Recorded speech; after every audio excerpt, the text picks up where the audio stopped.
دوسرا ایک ریکویسٹ یہ تھی کہ قاری خلیل الرحمن صاحب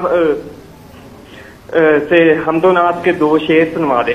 سبحان اللہ. میں نعتیں پڑھتا ہی نہیں. پڑھتے تو ہیں آپ نے پڑھی ہے, مجھے خوش رہی آپ نے پڑھی کی نعت. بھول نہ جانا پھر پپا اور سے کر کر آنا. آج پڑھا دے.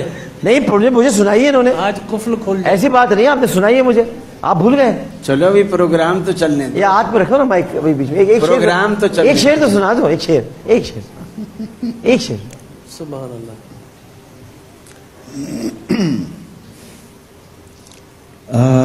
دل میں تجھے رکھ لوں, واہ واہ واہ.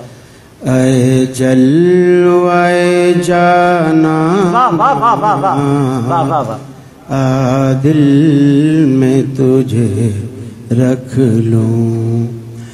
میں ہوش و حواس اپنے اس بات پہ کھو بیٹھا.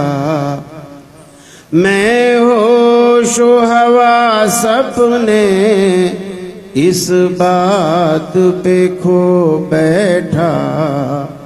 جب تم نے کہا ہنس کر آیا میرا دیوانہ. واہ واہ واہ واہ بھائی, قاری صاحب کمال کر دیا. واہ واہ واہ. دل میں تجھے سبحان اللہ سبحان سبحان اللہ سبحان سبحان اللہ سبحان سبحان اللہ سبحان اللہ. آپ نے ایک آدھ رہے گی سنائیں. واہ واہ. نہیں مگر دیکھیں کیا خوبصورت انداز وہ ہے. لیکن احمد رضا کے ساتھ بیٹھیں گے کل سے.